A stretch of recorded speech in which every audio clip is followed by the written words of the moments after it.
My mother is an intensive care unit nurse, and growing up I was always very curious to hear about her stories from work. And when I was old enough, I began volunteering as what they call a junior volunteer in the ICU and kind of shadowing the nurses and the doctors, and really fell in love with medicine. So I always kind of knew I wanted to go on to medical school.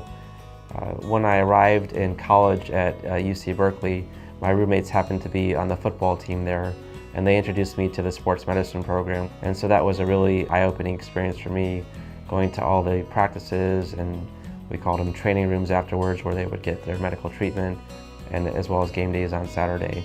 And that's how I fell in love with orthopedic surgery. I always tell the patients the best surgery is no surgery. So we start with lesser invasive options first, things like physical therapy, medications. If those don't work, often I'll send them to one of my colleagues in pain management to try targeted injections into the neck or the back. When all those things have failed and the patient still is in debilitating daily pain, their quality of life has been really affected, now it's time to consider surgery. Our area of expertise has been robotic spinal surgery.